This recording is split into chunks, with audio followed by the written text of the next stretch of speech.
Para continuar, le doy la bienvenida al doctor Álvaro Parrés Peredo, director del Departamento de Electrónica, Sistemas e Informática del ITESO, y al doctor Edmundo Antonio Gutiérrez Domínguez, quien nos honra con su presencia y estará a cargo de la conferencia magistral de la ciencia de frontera a la ingeniería, los semiconductores, parte fundamental en el descubrimiento del agujero negro en la Vía Láctea. Cedo la palabra a Álvaro, quien nos leerá una breve semblanza del doctor Gutiérrez Domínguez. Muchas gracias.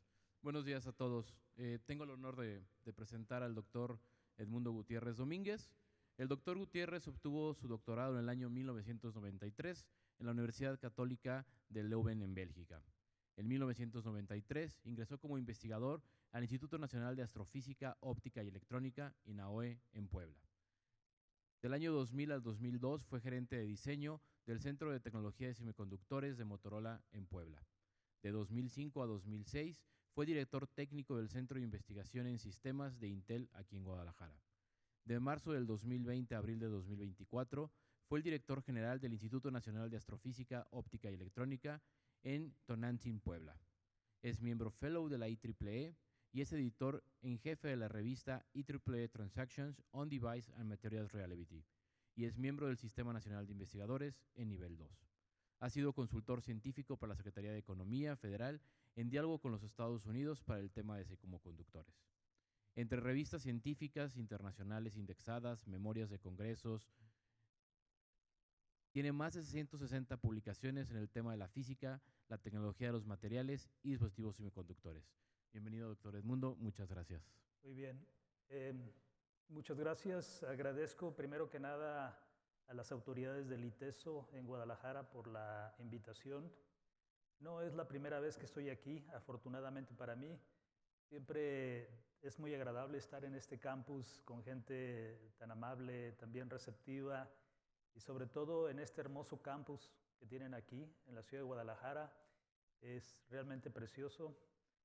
Yo creo que ustedes son un pedazo de mancha verde que está haciendo que la lluvia regrese a Guadalajara.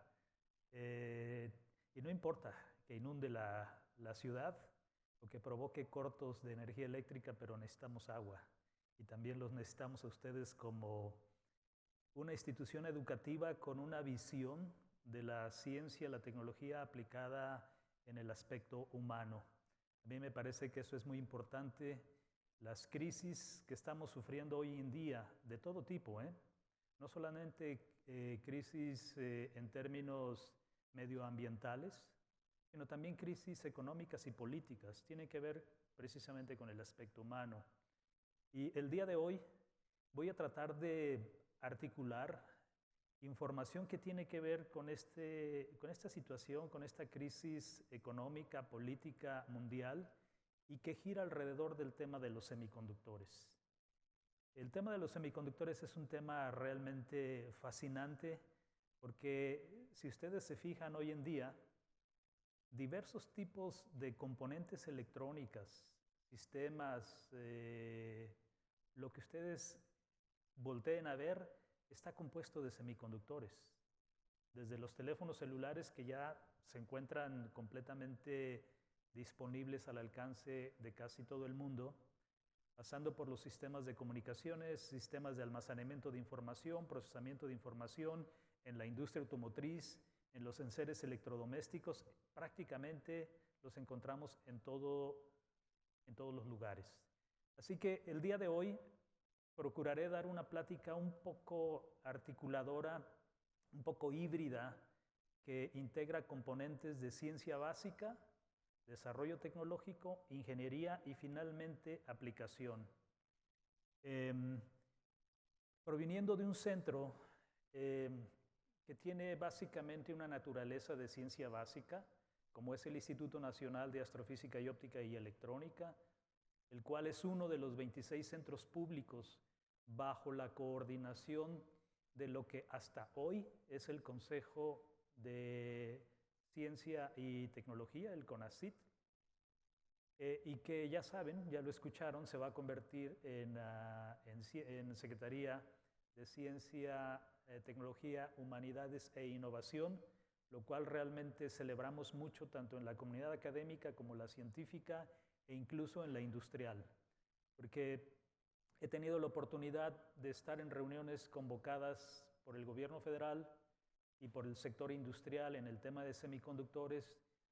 Toda la comunidad aplaude esta decisión que yo creo que tiene como fin, al final de cuentas, integrar, articular estos tres elementos que, para mala fortuna de México, no se han articulado de manera eficiente, es decir, el sector académico, el sector gubernamental y el sector industrial. Y yo creo que eso va a ser básicamente la palanca para que impulse el desarrollo de México, sobre todo si tomamos en cuenta los semiconductores. Los semiconductores son básicamente como lo que ha sido el petróleo para el mundo en algún momento. Ahora están presentes en todo lugar y los van a ver cada vez puestos en cualquier lugar. Bueno, empezaré entonces mostrándoles esta imagen que ustedes pueden ver allí. Quizá la habrán visto, se publicó en mayo, el 12 de mayo del año 2022, y es la imagen del agujero negro en la Vía Láctea. Esta imagen fue resultado de una colaboración de 8 radiotelescopios ubicados en diferentes partes del mundo. Uno de esos 8 radiotelescopios está ubicado en Puebla y es el Gran Telescopio Milimétrico que forma parte de este consorcio que se llama Event Horizon Telescope y que a través de más de 1 año y medio de observaciones sincronizadas entre estos 8 radiotelescopios con un reloj de masa atómica estuvieron captando información para construir esta imagen. Ahí la pueden ver. Tiene un diámetro de 23 millones de kilómetros. Es una cosa asombrosa, pero van a ver que para poder construir esta imagen se requiere realmente conocimientos de ciencia básica, desarrollo tecnológico e ingeniería y utilizar materiales y componentes semiconductores del tamaño de unas cuantas capas atómicas. Y lo fascinante de este resultado es que para observar cuerpos tan masivos y ubicados tan lejos de nuestro planeta, se requieren dispositivos del tamaño de unos cuantos átomos. Eso es lo fascinante de la ciencia y la tecnología. Gracias. Ahí está lo que les comentaba, el agujero negro, y perdón que haya dejado que el texto esté en inglés, simplemente copié algunas hojas de alguna presentación que ya había dado anteriormente. Entonces, ahí pueden ver ustedes la ubicación de los 8 radiotelescopios en diversas partes del mundo. En México está el Gran Telescopio Milimétrico, en Sudamérica, en Chile, está el arreglo de telescopios en el desierto de Atacama. Luego hay otro en el Polo Sur y hay varios ubicados en el continente europeo. Para tener una idea, allí el agujero negro está ubicado a 27,000 años luz de la Tierra y un año luz equivale a 9.46 por 10, no alcanzo a leer, desde aquí por 10 a la 12 kilómetros. Entonces, pues eso les da una idea de las magnitudes, de cómo el ser humano es capaz de observar esto. Y es importante mencionar que la imagen que ustedes ven allí es la construcción basada en un modelo matemático, no es una fotografía. Para poder observar o para poder desarrollar esta imagen fue necesario utilizar sensores que ven radiación proveniente del espacio exterior que evidentemente el ojo humano no puede ver. Entonces, de ahí la importancia de utilizar semiconductores para la detección de este tipo de imágenes. Aquí hay una descripción breve de lo que es el Gran Telescopio Milimétrico, LMT por sus siglas en inglés. Es una antena de 50 metros de diámetro, 50 metros de diámetro, que se mueve en el cenit y azimutalmente. Tiene los dos movimientos. Tiene 180 segmentos de 5 por 2 metros cada uno. Ahí lo pueden ver Aquí hay una imagen de uno de esos segmentos. Son 188 y cada uno de ellos es controlado individualmente por un actuador y un sensor que compensa por las, digamos, variaciones provocadas por los cambios gravitacionales y los cambios de temperatura. Son 720 actuadores y para que tengan una idea, la planaridad de la superficie de cada uno de estos 188 paneles individuales tiene que mantenerse dentro de un rango de 70 micras. 70 micras. Entonces, se preguntarán, bueno, ¿y cómo fue que llegamos allí? Pues con la ingeniería. La ingeniería fue la que nos facilitó, a través de un desarrollo tecnológico y conocimientos básicos, llegar a la construcción de este instrumento científico de clase mundial.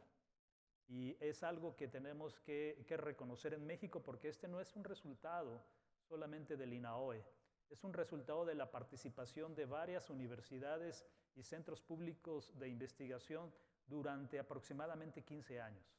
Es el resultado de la ciencia, la tecnología y la ingeniería mexicana. Y yo digo, si somos capaces de desarrollar un instrumento científico como este, podemos resolver cualquier otro problema terrenal que tenemos, como por ejemplo la falta de agua, la administración de agua, la contaminación del agua, la conversión de energía solar de manera eficiente, etc.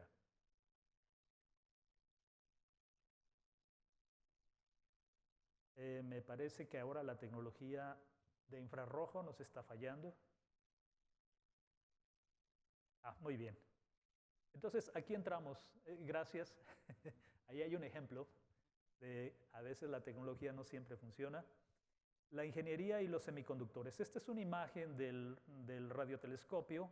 Cuando está, digamos, desde la base hasta su punto más alto son aproximadamente 100 metros de altura, 50 metros de diámetro. Esta cosa gira así y gira así 90 grados completamente. Aquí hay una descripción gráfica de cómo llega la radiación del espacio exterior. En el plato primario de 50 metros de diámetro es reflejada al espejo secundario y este lo transmite hacia abajo, donde tenemos el cuarto de instrumentos. Este es un diagrama que yo tomé de los planos del radiotelescopio y ahí pueden ver, aquí entra del espejo secundario, refleja la señal. Aquí hay un arreglo de espejos que vuelve a enviar la información y llega a donde tenemos el cuarto de instrumentos. En las siguientes hojas les voy a mostrar lo que hay dentro de ese cuarto de instrumentos. Es realmente fascinante porque ahí vamos a ver cómo la óptica, la electrónica y las ciencias computacionales se unifican para darle soporte a un instrumento científico que sirve para desarrollar la imagen de un agujero negro. Bien, este es yo creo que se le está acabando la batería.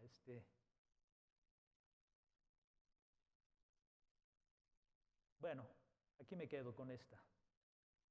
Sí, lo que veo es que el apuntador láser no funciona. Pero aquí van a ver uno de los instrumentos que se llama el MOSCAT.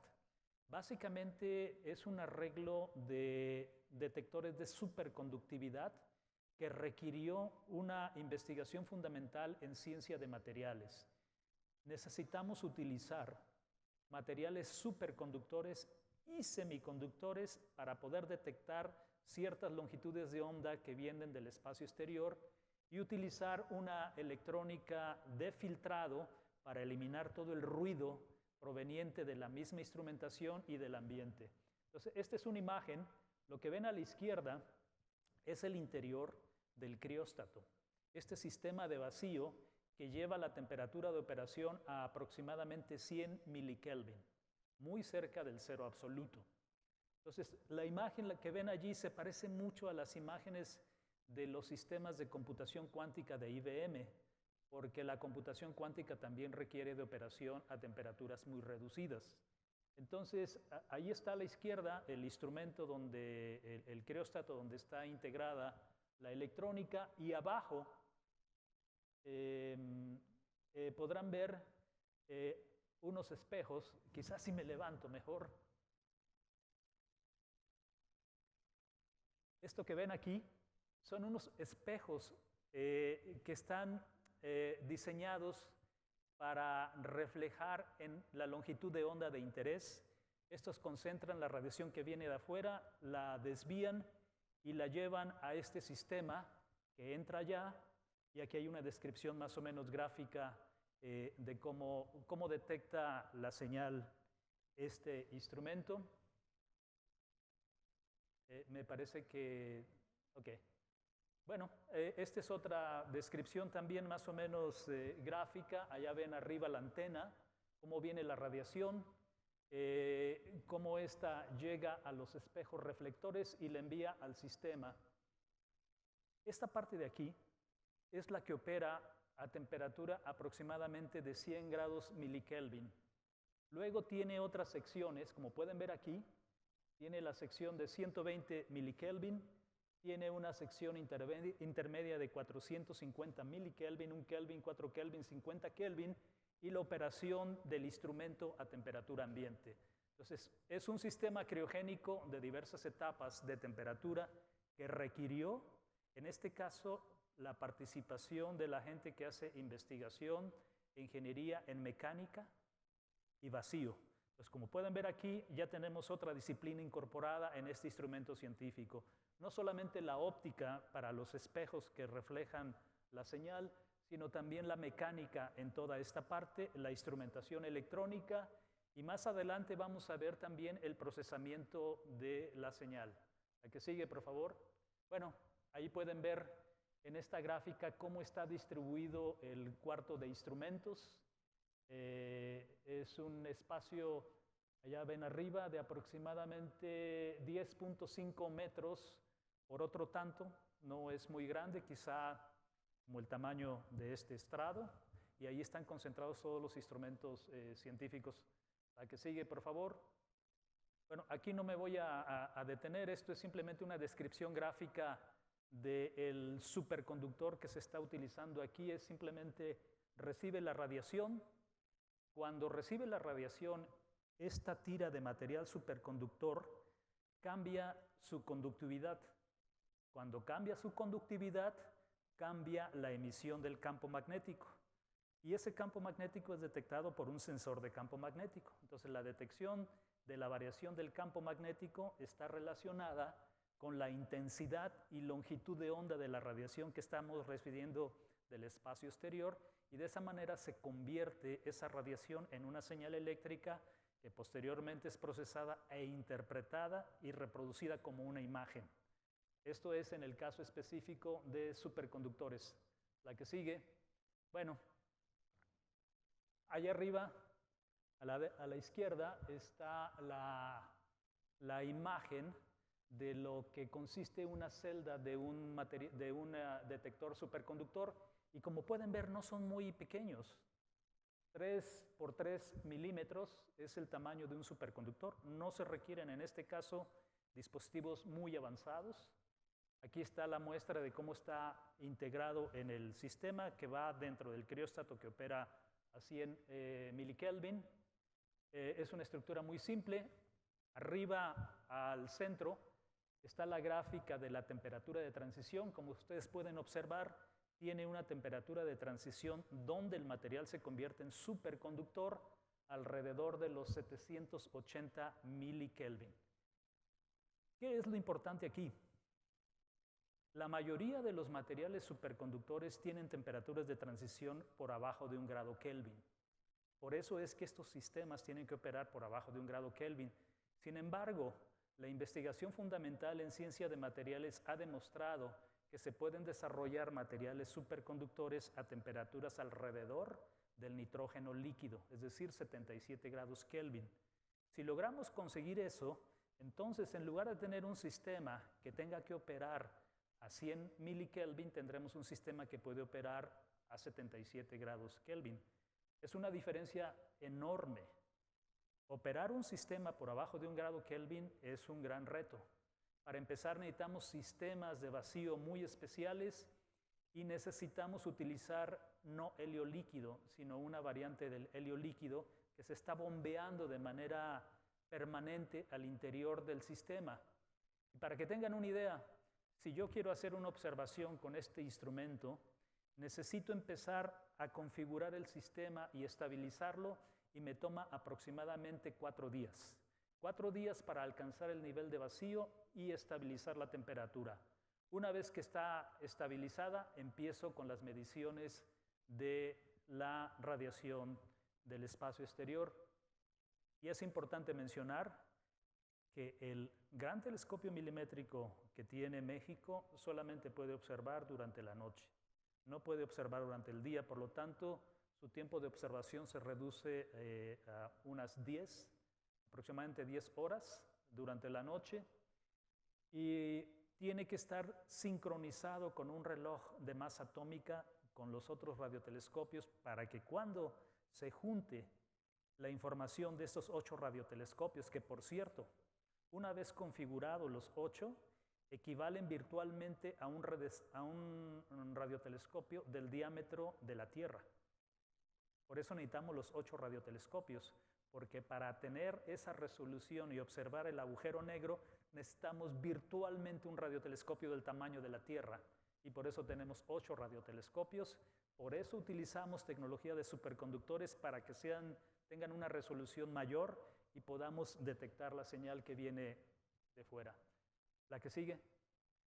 Afortunadamente, cuando hablamos de materiales superconductores, hemos encontrado que hay 3 en la tabla periódica: hafnio, titanio y aluminio, que tienen la posibilidad de ser materiales superconductores, y lo más importante, son completamente compatibles con la tecnología de circuitos integrados de chips, la comercial que existe hoy en día. ¿Qué significa esto? Que en algún momento vamos a poder tener no solamente el arreglo de sensores construido, sino que lo vamos a integrar con toda la tecnología de lectura y procesamiento de la señal en un solo módulo. Ese es el siguiente paso. Sin embargo, no es tan fácil. Cada vez que viene radiación del espacio exterior y se convierte y llega a la electrónica que la procesa, esta se calienta, como pasa con sus celulares o como pasa con el equipo de cómputo, con cualquier cosa. Una vez que los electrones o la corriente eléctrica empieza a fluir por el dispositivo o el circuito, este se calienta porque parte de la energía se transmite como calor. Lo mismo pasa aquí. Entonces tenemos un problema de básicamente electrotérmico. Necesitamos hacer mucha investigación para desarrollar nuevos materiales que permitan que el calor salga del sistema sin que modifique la temperatura interna. Ahí hay también una pieza de investigación básica muy importante, y aquí es donde la gente que trabaja en física, en matemáticas, puede jugar un papel muy importante, porque estos sistemas no solamente se aplican para detección en radiotelescopios, también se pueden utilizar para instrumentos médicos. Bueno, este es otro de los instrumentos científicos, se conoce como Toltec. Es un instrumento que detecta 3 diferentes longitudes de onda, y su arreglo de sensores se hizo en una oblea de silicio de 6 pulgadas. Allí pueden ver cada uno de esos pequeños puntitos, son arreglos de detectores de infrarrojo. Arriba a la izquierda ven una imagen del crióstato, este cilindro con las siglas Toltec es el instrumento científico. La que sigue. Bueno, voy a ir avanzando un poco más. Este es importante. Este es el primer instrumento científico que se probó en el GTM y se llama ASTEC, por las siglas que tiene ya, Astronomical Thermal Emission Camera. Se le puso Z, con una falla gramatical, ortográfica en el inglés, pero con la idea de hacer ver que esto viene de México. ¿Cuál es lo importante? Olviden un poco de momento lo que ven allí. El primer arreglo de sensores de infrarrojo que se probó en el GTM y que sirvió para probar el radiotelescopio se fabricó en México, en el Laboratorio de Fabricación de Dispositivos Semiconductores del INAOE, lo cual demuestra que también podemos hacer la ciencia básica y la tecnología y la ingeniería que tiene que ver con los dispositivos extremadamente pequeños. Esto es bien importante porque van a ver algunas otras imágenes a continuación o piezas de información importantes donde se van a observar que este desarrollo no solamente tiene aplicaciones en el radiotelescopio. Ahorita les voy a mostrar algunos instrumentos médicos maravillosos. ¿Y por qué es importante lo que estoy diciendo en este momento? Porque justo en este momento de transición en nuestro país, el gobierno federal ha tomado la decisión de definir el tema de semiconductores como prioritario para el Estado mexicano. Entonces, es el momento en que tenemos que hacer una alianza entre los tres sectores fundamentales: la academia, gobierno y la industria, si queremos que México tenga un impulso en el área de semiconductores. Y déjenme decirles que si consideramos los tres niveles que constituye los semiconductores, México tiene los tres. No todos en el sector industrial, algunos en el académico, otros en el industrial. Lo que tenemos que hacer es lograr integrar los tres. Por ejemplo, en México se hace diseño de circuitos integrados. Aquí en Guadalajara hay varias instituciones que lo hacen. En la Ciudad de México, en Puebla y ya en algunos otros lugares como Veracruz también hacen diseño de circuitos integrados, que es la primera porción. La segunda de las tres es la fabricación. Fabricación se hace en INAOE. No a un nivel industrial que pueda competir para fabricar microprocesadores, y nunca lo vamos a hacer ni lo pretendemos, porque una fábrica de microprocesadores hoy en día cuesta del orden de $20,000 millones. Y el problema no es que puedan conseguir el dinero, que sí es un problema, ¿eh? Los siguientes dos elementos son muy importantes. Ponerla a funcionar toma aproximadamente de 3 a 5 años, estabilizar la fábrica. Y después toma como 5 años recuperar la inversión.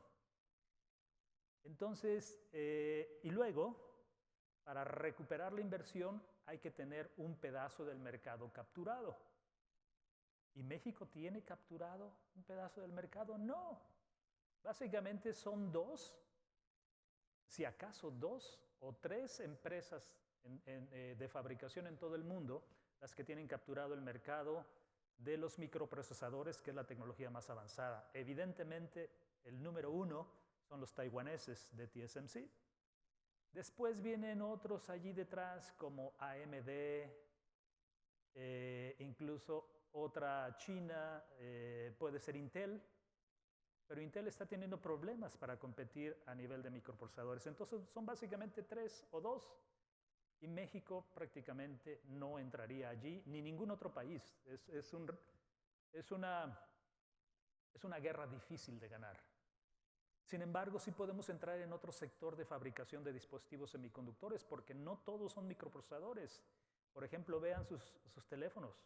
Son las cámaras, son los sensores de movimiento, de temperatura, de radiación, sensores biológicos, sensores químicos que tienen aplicación en el entorno médico y del medio ambiente. Por eso este laboratorio es importante dentro de la estrategia del gobierno federal, porque es un laboratorio que lleva 20 años operando y desarrollando tecnología para específicamente sensores inteligentes, tanto sensores físicos como químicos y biológicos, que además son compatibles con la tecnología CMOS. Bueno, esto me dio pretexto para hablar de esta situación. La que sigue, si puede regresar una. Esto, bien interesante. Fíjense que con ese arreglo de detectores de infrarrojo que se conocen como volómetros, es posible detectar la presencia de compuestos químicos en el universo. Ahí ven, por ejemplo, varias moléculas como de óxido de carbono, Bueno, no soy un químico experto, pero ahí las ven. Ahí están proyectadas en la pantalla. ¿Ven esto? En el instituto hay un astrónomo que se dedica a estudiar la bioquímica del universo. Entonces, él toma estos espectros en diferentes galaxias, ubicadas en diferentes posiciones, evidentemente en diferentes momentos del tiempo, y al compararlas puede un poco determinar cómo es la evolución del universo, porque estas cosas pasaron muchísimos años atrás.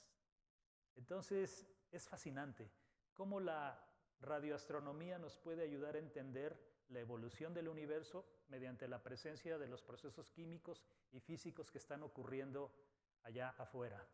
Entonces, la que sigue. Bien, entonces, una vez que hablamos de astrofísica y la necesidad de materiales y dispositivos semiconductores, quiero mostrarles un poco acerca del laboratorio de fabricación CMOS de tecnología de 0.8 micras que existe actualmente en INAOE.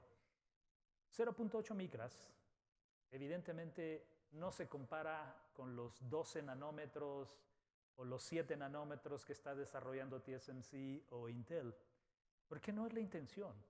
Entonces, simplemente es imposible. Vean, ¿por qué una fábrica de 12 o 7 nanómetros es tan cara?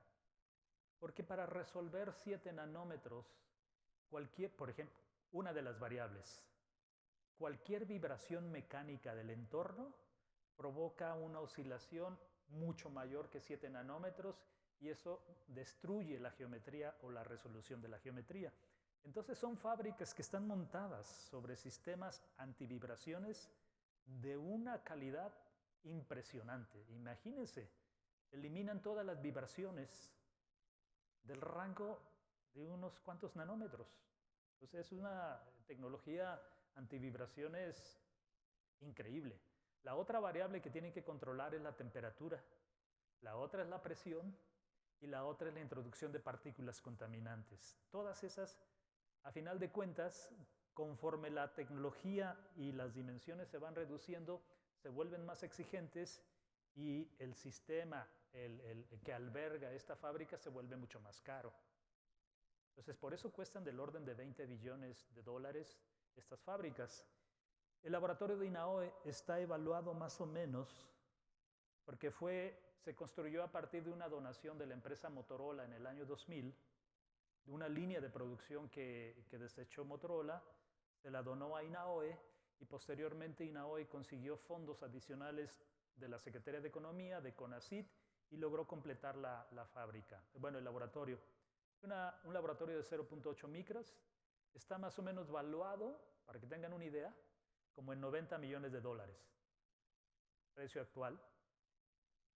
Evidentemente INAOE no tiene ese dinero, pero fue una donación y gradualmente se fue construyendo. La que sigue, por favor. ¿Qué se ha hecho con este laboratorio? Pues básicamente se han construido, lo que ven allá arriba a la izquierda, son pequeños microespejos que se les aplica un campo eléctrico y empiezan a moverse. Entonces ustedes aplicando un voltaje externo pueden mover el espejo y redireccionar un haz de luz en un espacio micrométrico. Esto para aplicaciones en medicina, por ejemplo. El de en medio es un inductor de RF que tiene aplicaciones múltiples. La de la derecha es un microelectrodo para aplicaciones médicas. Es realmente muy pequeño, de unos 100 micrómetros, y tiene unos electrodos con una electrónica integrada y se puede utilizar para detectar actividad química en el cuerpo humano. La que sigue. Más recientemente está la incorporación de ciencia de materiales con las aleaciones de silicio y germanio amorfo. A la derecha ven allí una microfotografía de la superficie de este material, el cual se utiliza para incrementar la eficiencia y la sensibilidad del detector de infrarrojo que se fabricó. Aquí lo pueden ver en un acercamiento mayor. Estos son 10 micras. Esta es una foto de un sensor de infrarrojo individual que se utilizó en la primera versión del gran telescopio milimétrico. Este se fabricó en INAOE. Y lo impresionante es que funciona. Entonces, aquí es donde uno como ingeniero, como investigador, como desarrollador tecnológico, se fascina porque se sienta en un salón de clases, escucha la teoría del profesor, hace sus números, diseña el experimento, va al laboratorio, fabrica el dispositivo, lo prueba y se da cuenta que funciona. Entonces, el conocimiento es valioso. La que sigue, por favor. Bueno, este es el mismo. Es un arreglo de 4800 píxeles para una cámara multiespectral. La concepción, digamos, esquemática está a la izquierda. La imagen siguiente es una foto del arreglo de detectores. Este de aquí es uno individual y este es el ya ensamblado en el encapsulado que se va a poner en una tableta de un circuito. La que sigue. Entonces, ¿qué hicimos con esto? Que originalmente era investigación básica para aplicar en la detección de señales del espacio exterior para el radiotelescopio.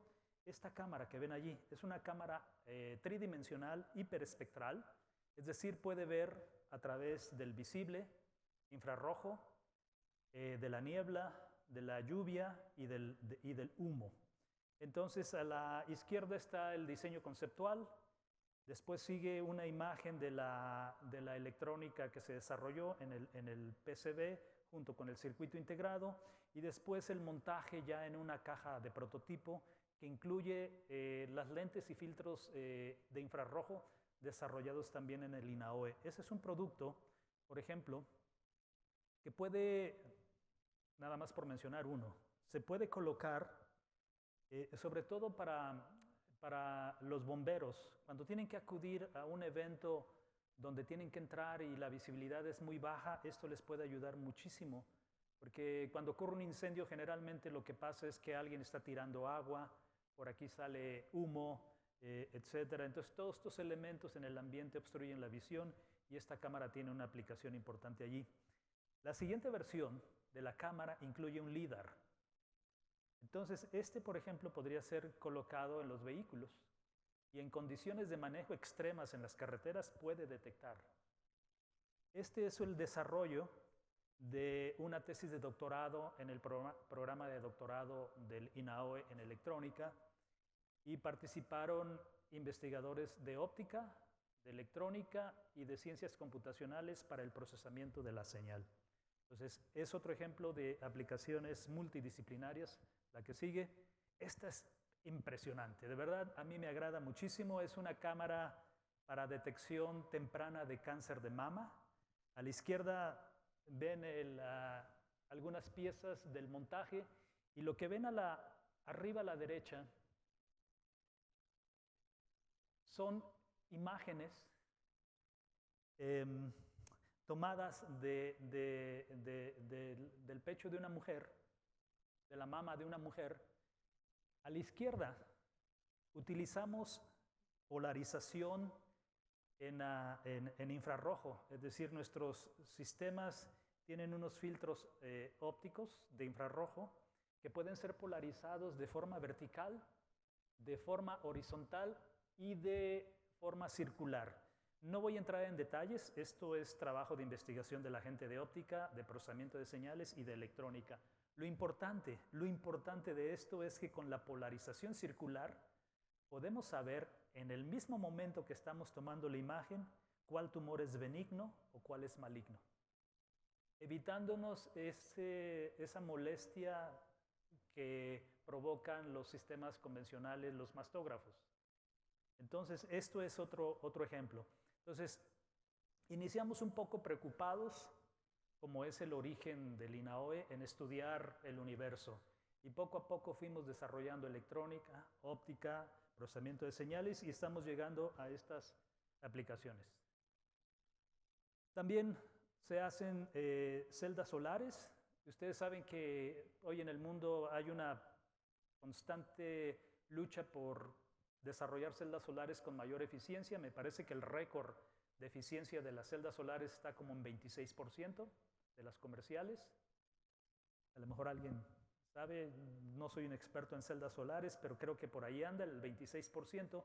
Pero quizá muchos de ustedes han instalado celdas solares en sus casas, ¿verdad? Paneles de celdas solares que después conectan y la Comisión Federal de Electricidad les abona o les descuenta porque están regresando energía eléctrica.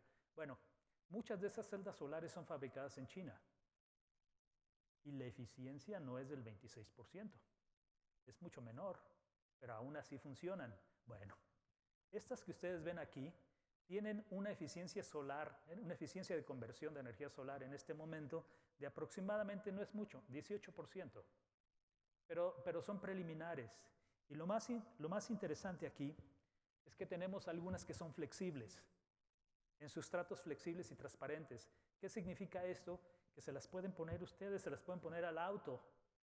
Y lo más atractivo de todo esto fue un proyecto que desarrollamos con el municipio de San Andrés Cholula, donde está el instituto ubicado.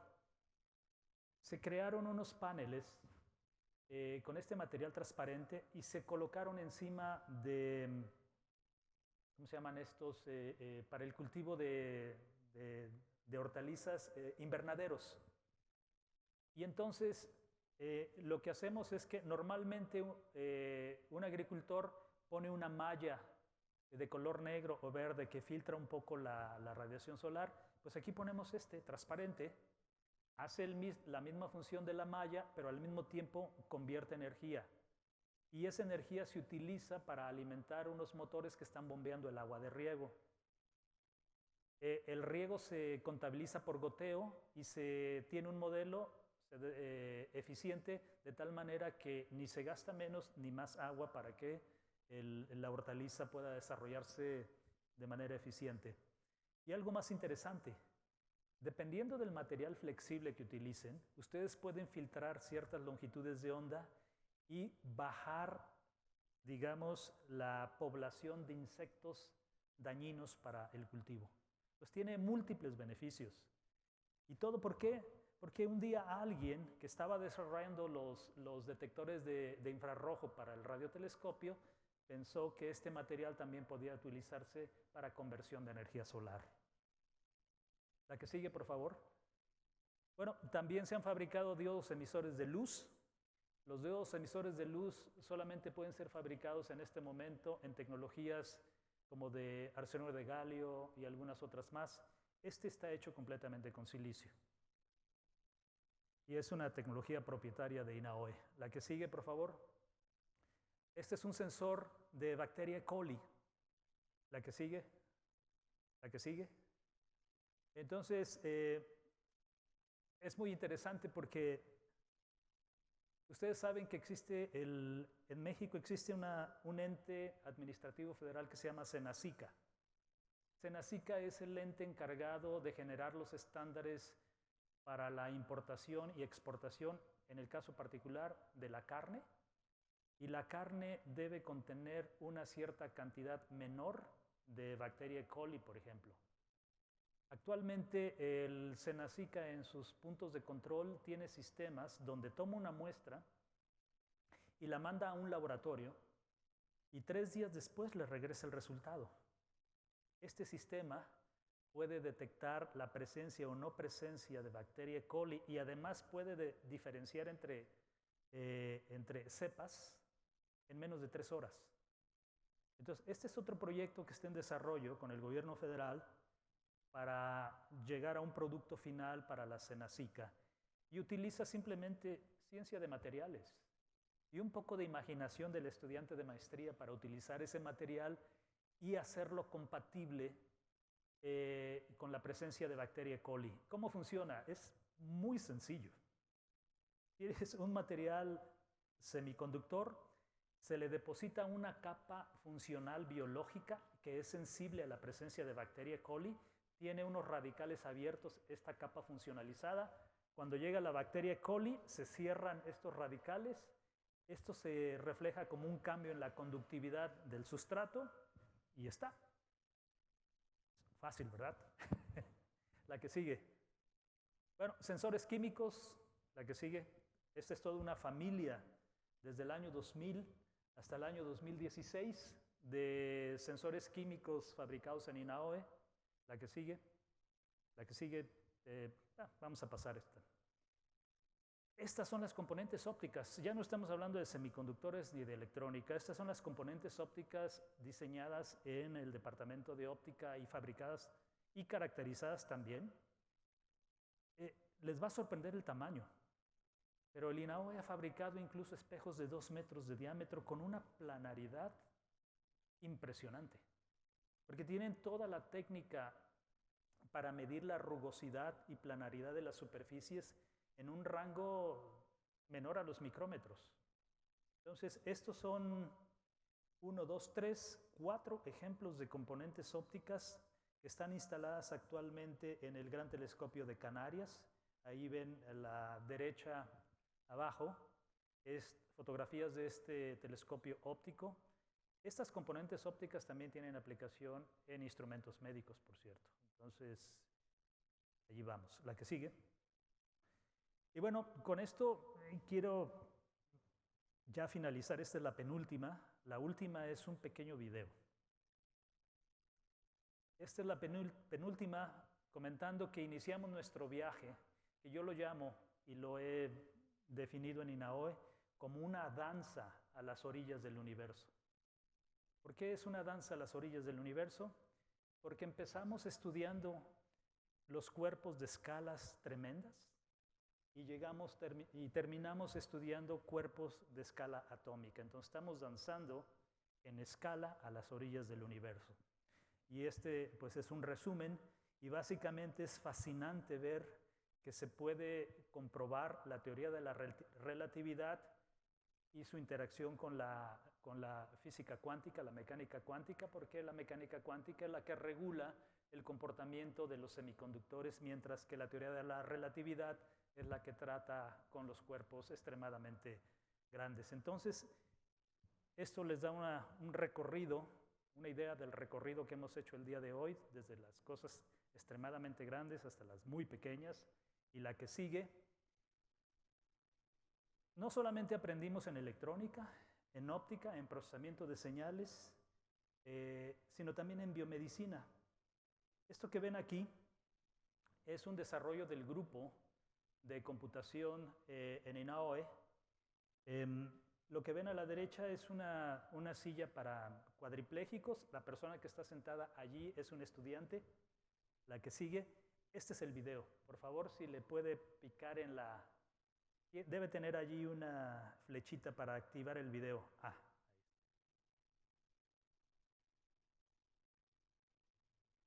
Es una silla de ruedas motorizada, la cual tiene al frente una pantalla, y el estudiante o el paciente ha sido entrenado para mirar una retícula de puntos. Simplemente por detección de movimiento ocular, el sistema va construyendo letras, palabras, oraciones, y las convierte en una señal eléctrica que se las regresa al sistema para que le diga, por ejemplo, quiero moverme para adelante, para atrás, la izquierda, la derecha, quiero subir o bajar, o quiero agua o cualquier cosa. Esto lo hizo la gente de ciencias de la computación. Tiene dos vertientes. Una es simplemente tiene un detector de movimiento del ojo, y con ese movimiento del ojo sabe qué letra es, qué palabra, qué oración. O sea, va aprendiendo el sistema y va construyendo oraciones. La otra es que tiene una diadema, y entonces está capturando frecuentemente los electroencefalogramas. Se le entrena al individuo, y estadísticamente, por ejemplo, cuando ve una imagen con cierta forma y cierto color, piensa en una acción. Por ejemplo, quiero comer. Y lo repite varias veces, y estadísticamente se genera un electroencefalograma que el sistema lo detecta como que quiere comer. Le ponemos otra imagen, quiero moverme hacia el frente.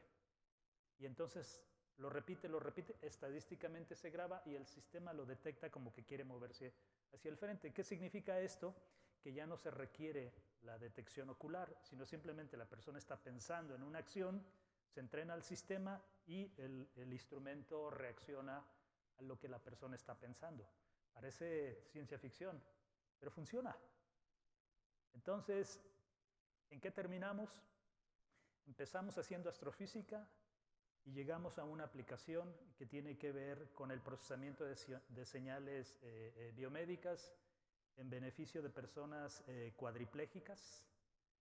Y bueno, con esto termino mi plática. Ha sido básicamente un viaje en el universo, en las orillas del universo, y espero haya servido para tener ese sabor de que la ciencia básica es necesario. Es necesario hacer ciencia básica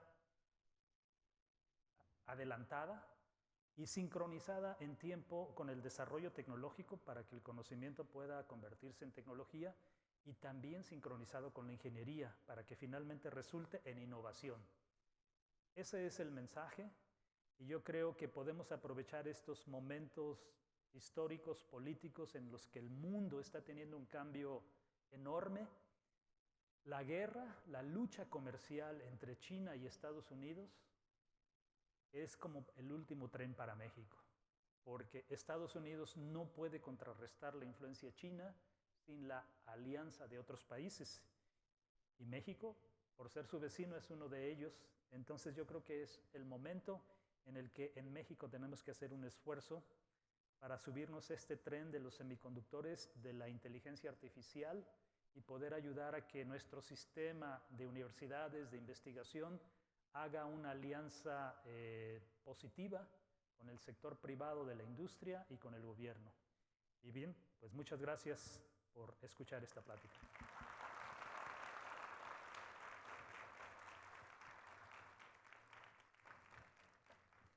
Muchas gracias, doctor, por este viaje desde las cosas más grandes hasta las más pequeñas. Muy interesante.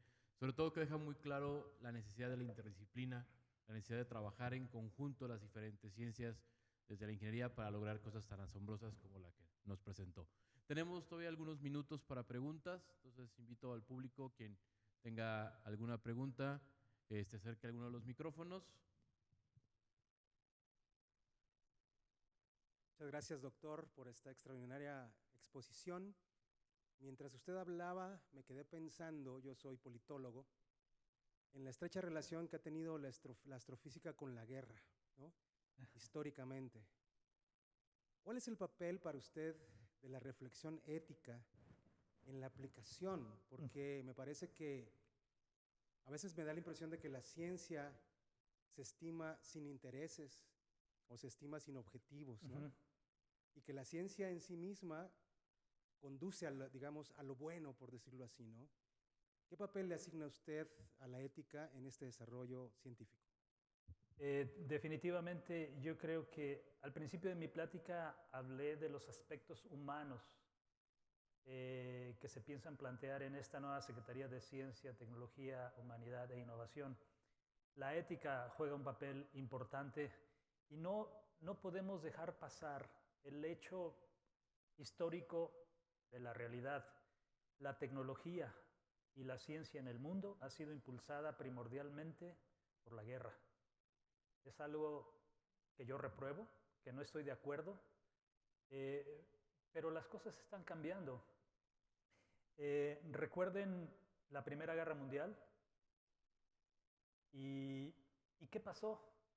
Después de la Primera Guerra Mundial, ¿cuáles fueron los despojos de esa guerra mundial que otros países inmediatamente tomaron de Alemania? Porque Alemania tenía un desarrollo científico y tecnológico impresionante. Los mejores científicos de Alemania, ¿dónde terminaron? Algunos terminaron en Estados Unidos. ¿Y qué desarrollaron posteriormente? Pues para muy mala fortuna de esta humanidad, una de las bombas más destructivas y negativas que hemos tenido, ¿no? Entonces, ¿cuál es mi posición respecto a la ética? Yo creo que la ética debe ser una parte fundamental de la investigación, el desarrollo tecnológico, y tratar un tema muy importante: el uso dual de la ciencia y la tecnología. No vamos a poder evitar ese uso dual, pero al menos en nosotros está tratar de darle un uso dual más en el sentido positivo, aplicado para el beneficio de la sociedad en general. Esto es para mitigar muchos problemas del medio ambiente, para ayudar en la salud, para la propia seguridad, Hoy en México desafortunadamente tenemos muchos problemas de inseguridad y yo creo que estos proyectos pueden servir para ayudar a detectar con anticipación y mitigar posibles eventos violentos. Entonces, desde el punto de... Pero es una frontera muy gris, porque tanto puede ir para un lado como puede ir para el otro, desafortunadamente. Y entonces queda en instituciones como la de ustedes, que tienen un trasfondo humanístico muy fuerte, impulsar esto en los estudiantes. Adelante. Bueno, ¿sí se escucha? Sí. Sí. Doctor Edmundo, felicidades primero que nada. Una duda que tengo es acerca de sensores lineales a base de fibra óptica. Alguna vez los escuché por ahí y no sé si usted esté al tanto de su desarrollo y se vinculan algo con los semiconductores y pues si tengan algún cierto potencial por esta cuestión de que pueden ser sensores de múltiple detección, ¿no? De que detectan humo y cosas así. Sí, sí, estoy consciente de ese desarrollo. No es mi tema de mi disciplina en particular. Sé que hay gente en óptica que lo está trabajando e incluso hay un telescopio que utiliza un arreglo de fibras ópticas para detección. Sí, las fibras ópticas tienen también un potencial para aplicarse en monitoreo o sensado de señales muy importante, pero se escapa un poco de mi campo de conocimiento. El mío es más en el área de semiconductores, materiales, dispositivos, tecnología y diseño, y la óptica no me atrevería a darte una respuesta por temor a dar una respuesta equivocada. Doctor, también muchísimas felicidades, muchas gracias, Ignacio Román. Visto desde el lado de la economía, uno vería, usted nos ha presentado cuestiones maravillosas de procesos de encadenamiento hacia adelante, desde la investigación relacionada con el universo hasta cuestiones completamente puntuales, pero en encadenamientos hacia atrás en países como el nuestro, hacia sectores tradicionales. Yo recuerdo, antes de Cristo, cuando estábamos en la denominada Tercera Revolución Industrial, que en México se planteaba, por ejemplo, el desarrollo de semiconductores a partir de fibras duras. Utilizar el henequén, utilizar el agave para poder desarrollar semiconductores y no nada más tequila. Y poder generar un proceso mucho más articulado con el conjunto de la economía. ¿Qué hay de eso como posibilidad? De decir que no sea simplemente un espacio de élite para grandes científicos y grandes empresas, sino en términos mucho más de propagación con el resto. Y también en utilización, cuestiones tales como la cuestión meteorológica. Por un lado estamos hablando de avances gigantescos, y por el otro lado, anoche nos agarró una cosa espantosa que parecería que estuviésemos todavía en el Paleolítico, de decir, de repente nos llega una cosa que uno dice que invocamos a Tlaloc, o invocamos a San Isidro Labrador, o qué hacemos. ¿Cómo trabajar con esto, doctor? Gracias.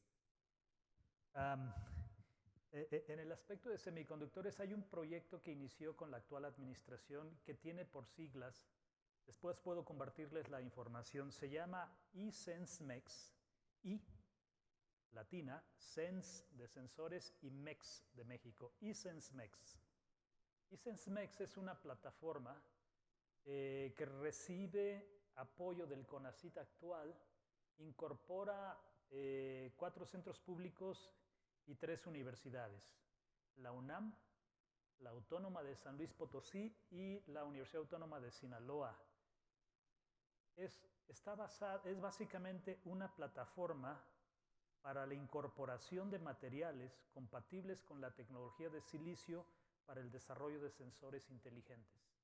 Esa plataforma tiene la visión de incorporar el conocimiento y el desarrollo tecnológico de múltiples actores académicos y científicos para tratar de derivar soluciones a problemas del país. Por ejemplo, hablaban de de los agricultores, el café. Hay una situación con el café. ¿Cómo se puede detectar, monitorear la calidad del café? ¿Cómo podemos saber que el costal que se está cargando realmente contiene este material en peso, en forma, en calidad? Bueno, hay sensores que pueden ser colocados en los sacos para detectar y monitorear todas esas variables. Entonces, en esa dirección yo creo que también podemos intentar hacer algo de una ciencia más accesible a la sociedad, pero que también piense más en sus propios problemas, ¿no? Que trate de encontrar soluciones a los propios problemas del país. Por eso fue que mencioné el caso de las celdas solares transparentes que se pueden aplicar en pequeños grupos de agricultores para la reconversión de energía solar y utilizarla en el propio riego del sistema. Utilizar algunos otros materiales necesariamente tienen que ser materiales completamente compatibles con el proceso basado en silicio. La incorporación de algunos otros materiales trae como resultado, cuando no son compatibles, en la contaminación del laboratorio, del proceso de fabricación, y eso acaba con todo. Entonces hay que ser muy cuidadosos. Este tipo de laboratorios, no quiero endilgarles el adjetivo elitistas, pero son muy sensibles a elementos contaminantes. Entonces tenemos que mantenerlos bajo control extremo. Pero sí quiero comentar algo. Basado en eSenseMex, estamos desarrollando la siguiente versión que esperamos la aplique el nuevo gobierno, donde lo vamos a abrir a toda la población para que puedan diseñar sus propios circuitos integrados con sus sensores y proveer soluciones. No es un laboratorio de escala industrial, es un laboratorio de desarrollo de prototipos, pero en una siguiente etapa, el gobierno mexicano o algún inversionista podría poner presupuesto, dinero, para hacer un pequeño laboratorio de producción industrial. Producir este tipo de soluciones con esta tecnología de 0.8, 0.5 o incluso menor en tamaño, cuesta del orden entre 100 y 300 millones de dólares. Creo que este país tiene 300 millones de dólares para invertirlos en este tipo de proyectos, o tenemos inversionistas que tienen esa capacidad. ¿Qué tenemos que hacer? Es tener un plan que sirva para producir nuestras propias soluciones basadas en tecnología de alto nivel. Lo tenemos todos los elementos en el país, hay que ponerlos juntos. Sí.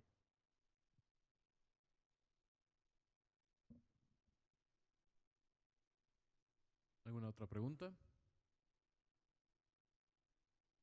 Muy bien. Adelante, Ernesto. Primero que nada, muchas felicidades, Edmundo, por tu conferencia. Tengo un par de preguntas generales, no técnicas. Me llamó la atención cuando te presentaron al inicio de tu charla que estás involucrado en negociaciones relativas a el impulso del sector de semiconductores. Sí. Y seguramente tendrán vinculación con esta iniciativa del Chip and Science Act del gobierno de Estados Unidos, aprobada por el Congreso de Estados Unidos, por el cual se está desencadenando una enorme cantidad de inversión y justo en la línea pues de abatir la guerra comercial con China en parte. Entonces, una primera pregunta que tengo es si tú ves posibilidades reales, viables, para que las universidades mexicanas puedan beneficiarse de esta iniciativa impulsada por el gobierno de Estados Unidos. Esa es una primera pregunta y te quisiera hacer otra. Ok, contesto esta primera y después vemos la otra. Sí, he estado involucrado con la Secretaría de Economía Federal desde hace como 3 años en lo que llaman los diálogos económicos de alto nivel entre las dos comisiones, la de Estados Unidos y la de México. He ido a algunas reuniones en Estados Unidos y a otras aquí en México, otras en Costa Rica, porque esta es una acción regional. No solamente está incluido México, sino que otros países también del continente americano. Dentro del CHIPS Act hay una bolsa de todas estas grandes cantidades astronómicas de dinero de 60 billones de dólares, hay 500 millones de dólares bajo un programa que se llama ITSI, que pueden ser aplicados fuera de Estados Unidos. La semana pasada estuve 2 semanas en California, precisamente en un programa, en una reunión para analizar y pensar qué se puede hacer para que México se incorpore de manera eficiente y tenga acceso a esos fondos. El ITSI, por ejemplo, está enfocado en 2 cosas.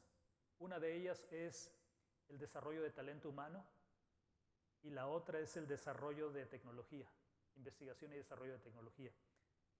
En el primero y también en el segundo, las universidades tienen oportunidad. Lo que estamos tratando de hacer es generar un plan en el cual podamos incorporar a una buena cantidad de universidades y centros de investigación para que se suban a este tren de formación de talento humano y también investigación y desarrollo tecnológico, pero pensando en nuestro país. Tenemos que pensar en una propuesta que sea benéfica para nuestro vecino, pero también sea benéfica para nosotros, porque nosotros utilizamos dinero público. Ustedes tienen dinero privado, pero a final de cuentas es dinero mexicano que tenemos que reinvertir en nuestro país. En este caso, por venir los fondos de Estados Unidos, tenemos que hacer una alianza en la que ellos tengan beneficio, pero nosotros también. Y yo creo que sí hay una gran oportunidad. Lo que tenemos que hacer es acelerar el paso en México, porque Costa Rica tiene un programa muy agresivo. Costa Rica es un país pequeñito y no se compara académicamente ni científicamente con México. Sin embargo, su gobierno ha sido muy agresivo. Se apoyan en una empresa que también tienen aquí en Guadalajara. Y la conocen muy bien, ¿verdad? Sí. Entonces, yo quiero pues un poco adelantar y decirles que sí estoy en contacto con Intel aquí en Guadalajara, porque tenemos que subir al barco a todos los sectores, el académico, el industrial y el gobierno. No hay forma de que las cosas fluyan si cada quien va por su camino, si no nos va a pasar lo de siempre, los académicos encerrados en nuestro cubo o en nuestro laboratorio pensando en soluciones que van a resolver los problemas del mundo, el gobierno por otro lado y la industria por allá. Entonces tenemos que dialogar y articular, pero eso pasa por muchas negociaciones, y entonces aquí tenemos que tener incorporados a la gente que hace política, a la gente que hace economía. Yo, por ejemplo, pues no soy un negociador económico ni político, y ahí es donde se tienen que subir los otros. Sí, muchas gracias. Justamente en diciembre pasado organizamos un congreso en Costa Rica, en San José, el Latin American Micro Conference, y hubo un panel industrial sobre este tema, y llamó mucho la atención el avance que tiene el gobierno de Costa Rica en alianza con las compañías para favorecer eso. Entonces, sin embargo, aquí en México yo no he escuchado mucho al respecto, entonces ojalá que… Sí, México sí lo está haciendo. Lo que pasa que no se ha publicitado mucho. El 5 de junio se publicó en el Diario Oficial la firma del convenio intersecretarial que incluye el CONACYT, Economía, Relaciones Exteriores, Hacienda, Secretaría de Energía y Medio Ambiente. Esas secretarías firmaron un convenio para impulsar el sector de semiconductores en México. Tienen una ventanilla única que es controlada por la Secretaría de Economía. Por ahí se va a concentrar todo para incorporar al sector académico a través de CONACYT. Seguramente la NUYES en algún momento también tendrá que entrar, porque alguien por ahí mencionaba que fue en la inauguración, y la Secretaría de Educación Pública, ¿cómo entra aquí? Yo creo que va a entrar también en esta alianza.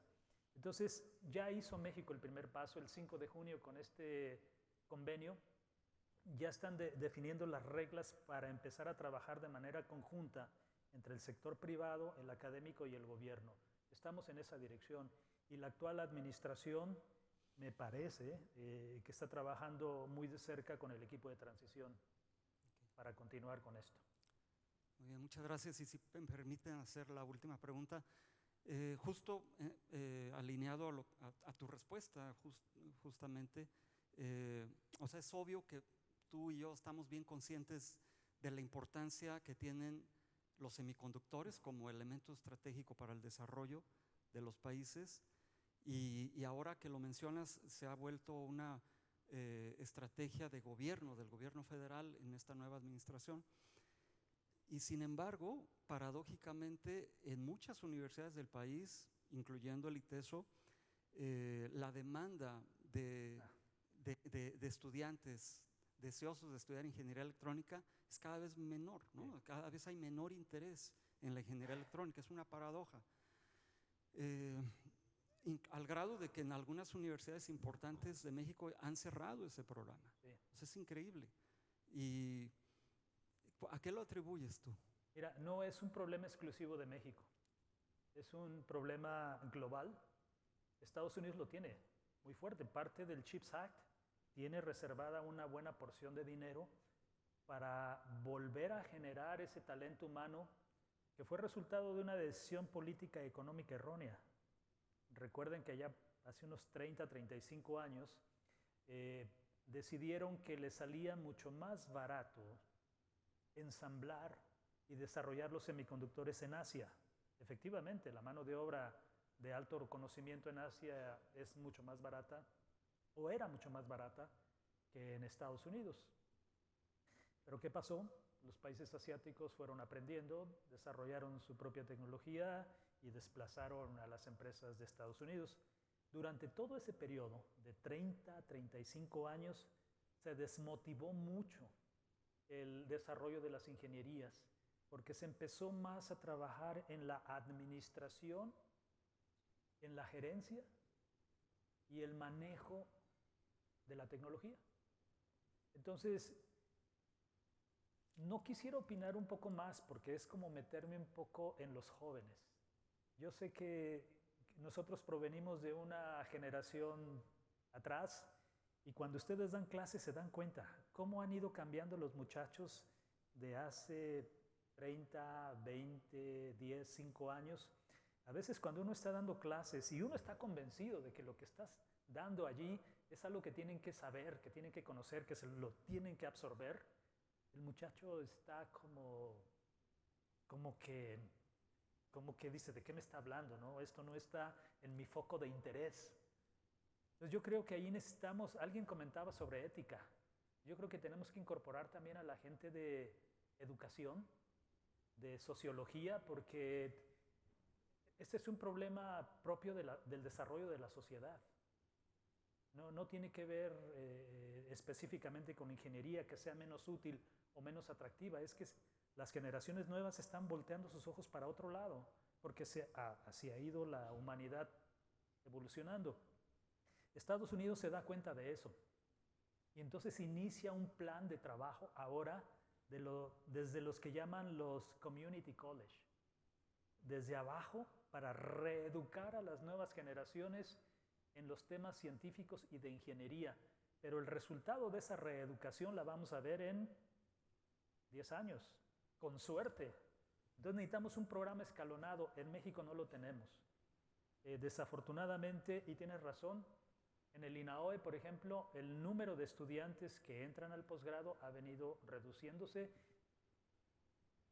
El COVID fue un detonante.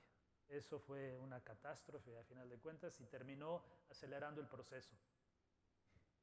Pero no solamente la cantidad, la calidad. Algo está pasando en las universidades que la calidad de la educación, no sé si tiene que ver con la fuente de la información, el profesor, o el receptor, el estudiante. Pero algo está pasando, no solamente la cantidad, es la calidad. INAOE como centro de posgrados, maestría y doctorado, lo resiente muchísimo. Nosotros tenemos que agregar algunos cursos preliminares para tratar de ubicar al estudiante. Entonces sí es un problema grave que yo creo que habrá que tratar con la SEP.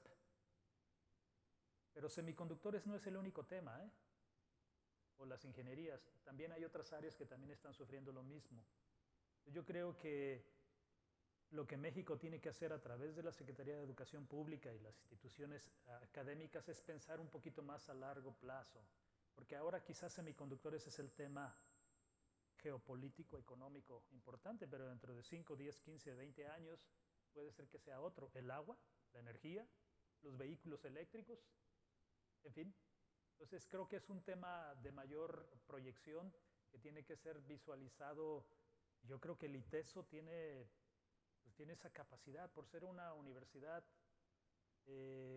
con profundas raíces humanísticas. Sería muy bueno. A mí, yo una cosa que he criticado en las reuniones en las que he participado con el gobierno federal y otras universidades es, ¿por qué aquí no está sentado un filósofo, por ejemplo? O alguien de ciencias sociales y humanidades, cuando estamos, por ejemplo, la gente de electrónica, física, matemáticas, química. Debería haber alguien de ciencias sociales y humanidades sentado en los diálogos para comprender qué es lo que está pasando. Muchas gracias, Edmundo, y felicidades nuevamente. Sí. Muy bien, gracias.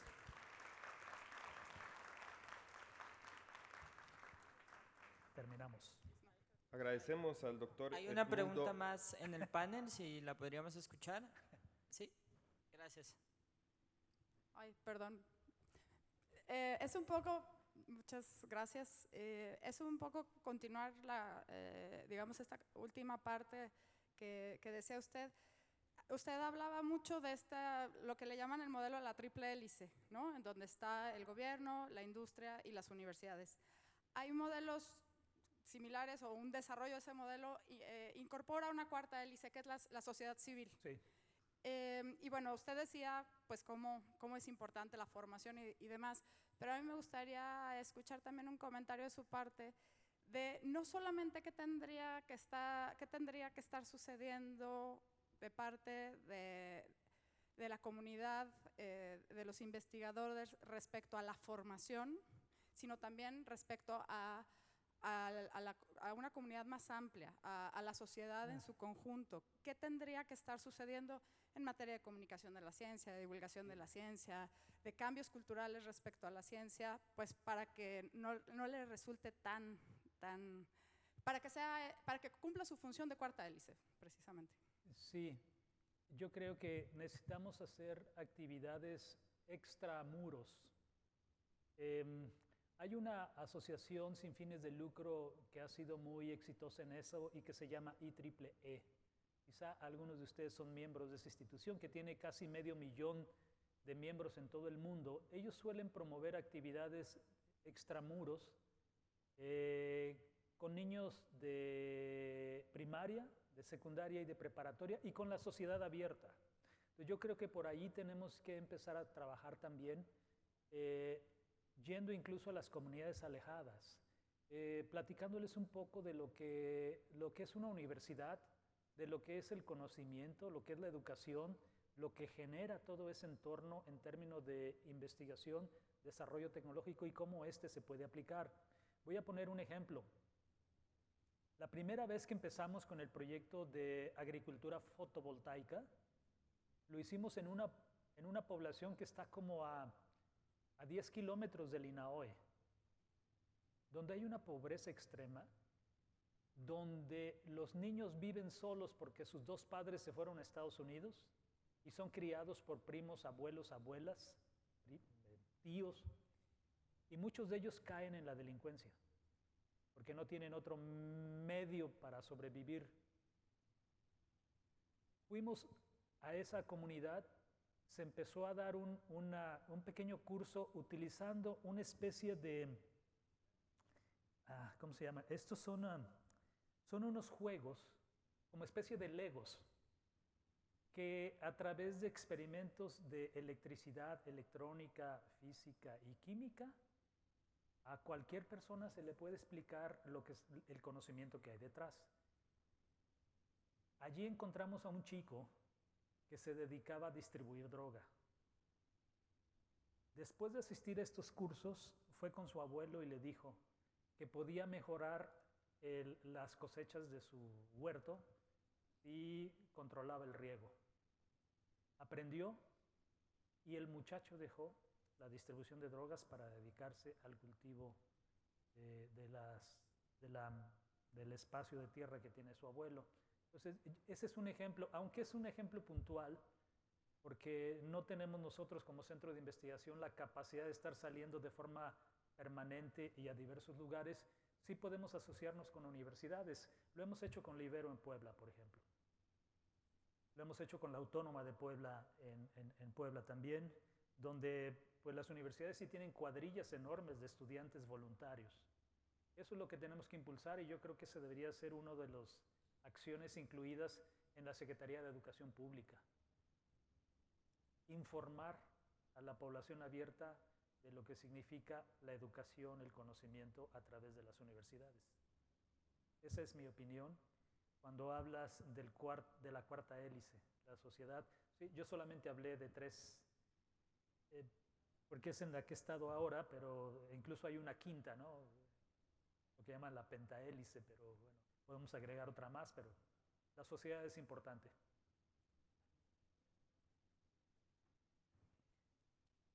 Muy bien. Muchísimas gracias, doctor.